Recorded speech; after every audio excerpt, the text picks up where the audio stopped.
हरे कृष्ण। ओम नमो भगवते वासुदेवाय। प्रिय श्रोताओं, आज है माघ मास के शुक्ल पक्ष की द्वादशी तिथि और इसके अलावा आज एक विशेष संयोग भी है और वो है भीष्म द्वादशी का।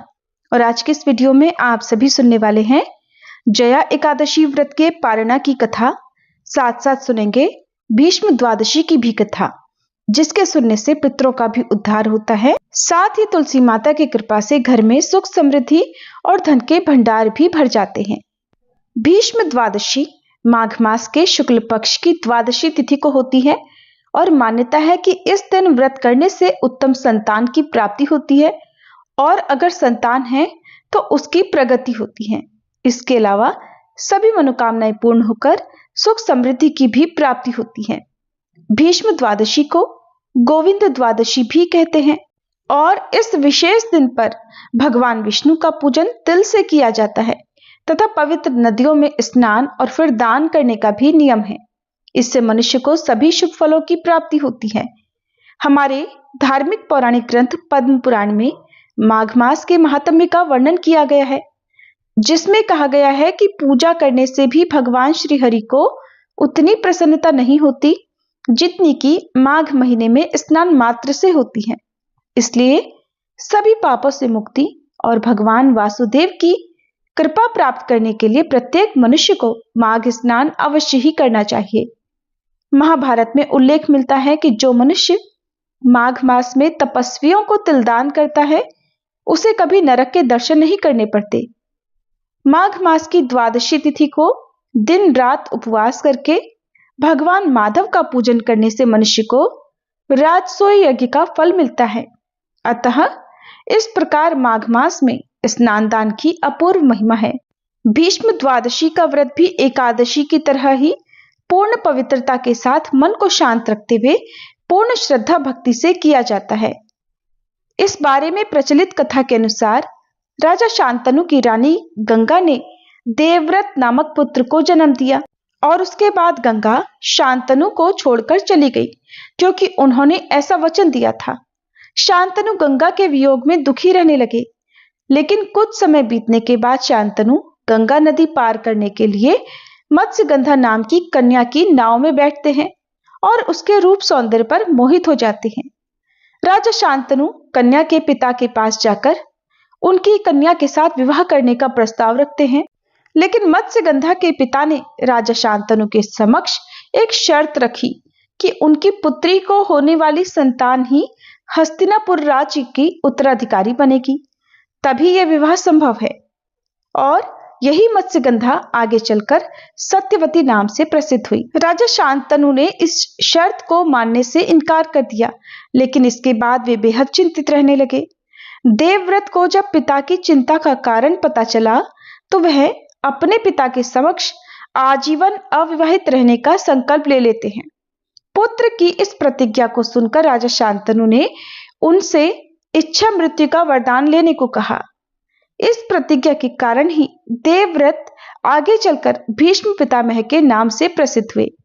फिर जब महाभारत का युद्ध हुआ तब भीष्म पितामह कौरवों की तरफ से युद्ध लड़ रहे थे और भीष्म पितामह के युद्ध कौशल से कौरवों की जीत होने लगी। तब भगवान श्री कृष्ण ने एक चाल चली और शिखंडी को युद्ध में उनके समक्ष खड़ा कर दिया। अपनी प्रतिज्ञा के अनुसार शिखंडी पर शस्त्र न उठाने के कारण भीष्म पितामह ने युद्ध क्षेत्र में अपने शस्त्रों का त्याग कर दिया, जिससे अन्य योद्धा अवसर पाते ही उन पर तीरों की बौछार शुरू करने लगे। महाभारत के इस महान योद्धा ने बहुत दिनों तक शरशैया पर शयन किया। इसीलिए कहा जाता है कि सूर्य दक्षिणायन होने के कारण शास्त्रीय मतानुसार भीष्म पितामह ने अपने प्राण नहीं त्यागे और सूर्य के उत्तरायण होने पर अपने नश्वर शरीर का त्याग किया। उन्होंने अष्टमी तिथि को अपने प्राण त्याग दिए थे। उनके पूजन के लिए माघ मास की द्वादशी तिथि निश्चित की गई है, इसीलिए इस तिथि को भीष्म द्वादशी कहा जाता है। भगवान ने यह व्रत भीष्म पितामह को बताया था और उन्होंने इस व्रत का पालन किया था, जिससे इसका नाम भीष्म द्वादशी पड़ा। ये व्रत एकादशी के ठीक दूसरे दिन द्वादशी को किया जाता है और यह व्रत समस्त बीमारियों को दूर करता है। इस उपवास से समस्त पापों का नाश होकर मनुष्य को अमोघ फल की भी प्राप्ति होती है। अब सुनिए एकादशी व्रत पारणा के दिन सुनी जाने वाली तुलसी माता की कथाएं। एक बार एक छोटी सी लड़की थी। जब वह थोड़ी बड़ी हुई तो उसे समझ आने लगी और तब से ही वह तुलसी माता की पूजा किया करने लगी। उसका हर दिन का नियम था कि तुलसी माता का पूजन करने के बाद ही वह भोजन ग्रहण करती। जब वह लड़की विवाह के लायक हुई तो एक दिन उसके माता पिता ने उसके लायक लड़का ढूंढकर उसका विवाह करवा दिया।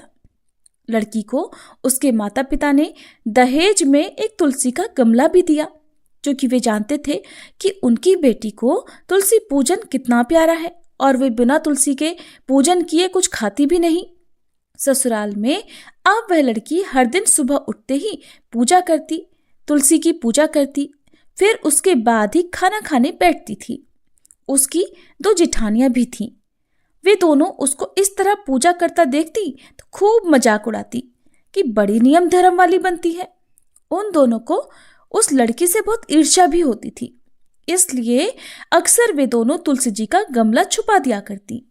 वह लड़की बड़ी मुश्किल से ढूंढ ढांड कर वह गमला लाती, अच्छे से साफ करती और फिर पूजा करती और उसके बाद कुछ खाती थी।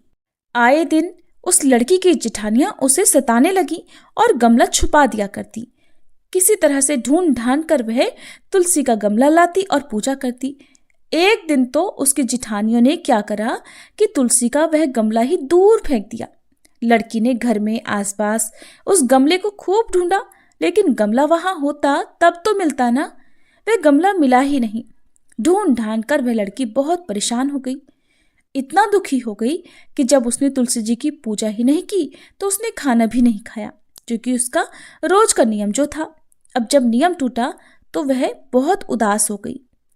उस लड़की की सच्ची भक्ति देखकर इधर तुलसी माता उस पर बहुत प्रसन्न हो गई और उसके कमरे में अचानक तुलसी माता का गमला प्रकट हो गया। अगले दिन सुबह जब वह लड़की सोकर उठी तो उसने क्या देखा कि उसकी चारपाई के चारों कोनों पर तुलसी माता का गमला आ गया है।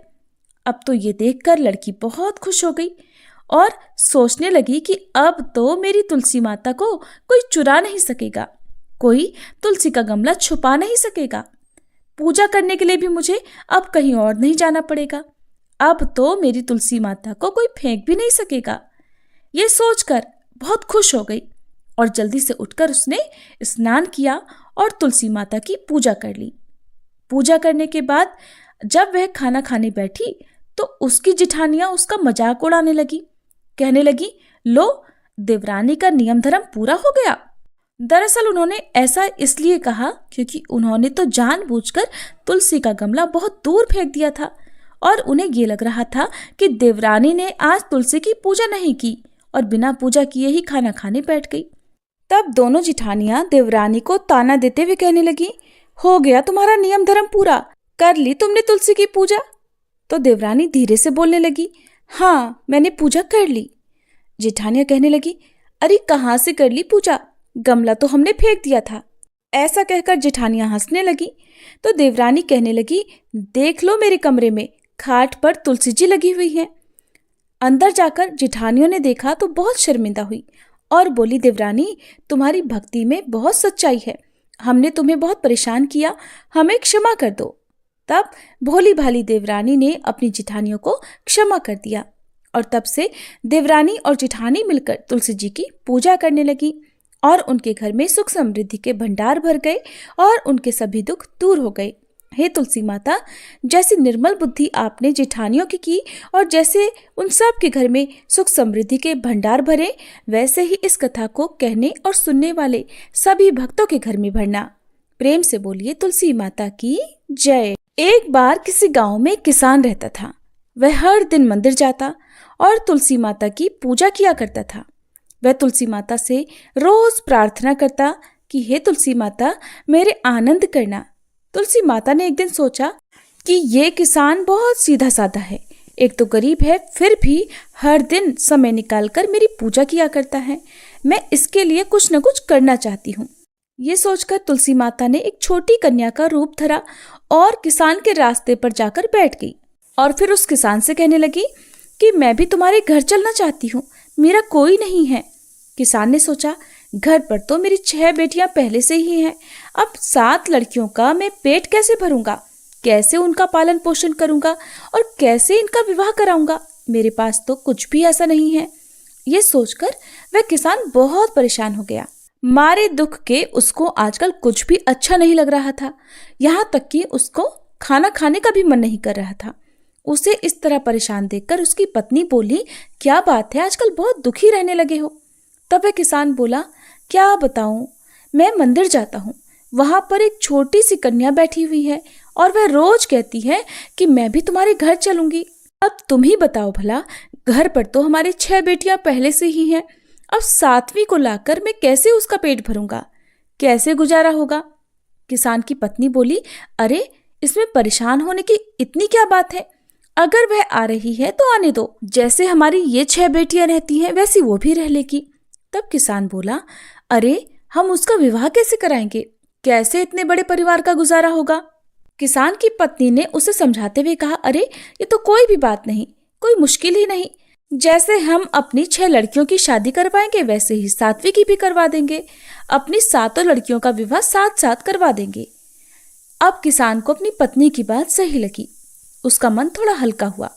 अगले दिन जब वह मंदिर गया तो वह कन्या उसे फिर से मंदिर की सीढ़ियों पर बैठी दिखाई दी और फिर से उसने अपनी बात दोहराई कि मैं आपके घर चलूं क्या। अब की बार किसान ने ना तो उससे मना किया, ना ही कोई बहाना बनाया, बल्कि उसका हाथ पकड़कर कहा, हाँ चल बेटी, घर चलो। ऐसा कहकर वह किसान उस छोटी सी कन्या का हाथ पकड़कर अपने घर पर लिवा कर ले आया। अब जब वह घर ले आया तो तुलसी माता, जो कन्या के रूप में उस किसान के घर पर आई थी, उनका तो पैर किसान के घर पर पड़ते ही किसान के तो मानो आनंद ही आनंद छा गया। उसके घर में खुशियां ही खुशियां भर गई और उसकी सारी गरीबी भी दूर हो गई। अब किसान के घर में किसी बात का कोई अभाव नहीं था। धीरे धीरे समय बीता और किसान की वो सभी कन्याएं अब विवाह के लायक हो गई। जब वह किसान अपनी बेटियों की शादी के लिए वर ढूंढने के लिए जाने लगा तो सबसे छोटी कन्या ने कहा कि पिताजी, मेरे लिए तो शालिग्राम जी के मंदिर में जाकर शालिग्राम जी को ही लेकर आना और उनसे कहना कि वो बारात लेकर आए मुझसे विवाह करने के लिए। और पिताजी, मेरी बाकी 6 बहनों के लिए आप अपनी इच्छा से वर ढूंढ लेना। किसान ने ऐसा ही किया और तुलसी महारानी की कृपा से उसके तो सारे जेवर, कपड़ा, खाना सब तैयार हो गया और खूब धूमधाम से सबका विवाह हो गया और उस किसान के घर पर तुलसी माता की कृपा हो गई। हे तुलसी माता, जैसे आपने उस किसान के घर पर कृपा की वैसे ही सब पर करना और वैसे ही आनंद और खुशियां सबको देना। कथा को कहते, सुनते और हुंकारा भरते सभी भक्तों के घर पर अपनी कृपा दृष्टि बनाए रखना, सभी के दुख दूर करना। एक बार एक बूढ़ी माई थी जो प्रत्येक दिन तुलसी माता को सींचा करती और पूजा किया करती, एकादशी के व्रत भी रखती थी। तुलसी जी को सींचने के बाद वो कहती कि हे तुलसी माता, सत की दाता, मैं तेरा बिरला सींचती हूँ, मुझे बहू दे, पीतांबर की धोती दे, मीठा मीठा गास दे, वैकुंठ में वास दे, चटक की चाल दे, पटक की मौत दे, चंदन का काठ दे, रानी सा राज दे, दाल भात का भोजन दे, 11 की मौत दे और श्री कृष्ण जी का कांधा दे। अब तो तुलसी माता ये सुन सुनकर सूखने लगी। उन्हें सूखता देखकर भगवान ने एक दिन पूछा, हे तुलसी, तुम क्यों सूखती जा रही हो? तब तुलसी माता ने कहा, प्रभु, एक बुढ़िया रोज आती है और यही बात कह जाती है, मैं सब बातें तो उसकी पूरी कर दूंगी, लेकिन कृष्ण का कंधा कहां से लाऊंगी? तब भगवान बोले, तुम चिंता मत करो, जब वह बुढ़िया मरेगी तो मैं अपने आप कंधा दे आऊंगा, तुम बूढ़ी माई से कह देना। उधर कुछ समय के बाद वह बूढ़ी माई समय आने पर मर गई। गांव के सभी लोग आ गए। जब बूढ़ी माई को उठाकर ले जाने लगे तो वह किसी से उठाई ना उठी। तब भगवान एक 12 बरस के बालक का रूप धारण करके आए। बालक ने कहा, मैं कान में एक बात कहूंगा तो ये बूढ़ी माई उठ जाएगी। गांव वाले कहने लगे, भाई तुम भी कोशिश कर लो। तब बूढ़ी माई के कान में बालक बने श्री कृष्ण ने कहा, बूढ़ी माई, मन की निकाल ले, पीतांबर की धोती ले, मीठा मीठा गास ले, वैकुंठ का वास ले, चटक की चाल ले, पटक की मौत ले और ले कृष्ण का कंधा भी ले।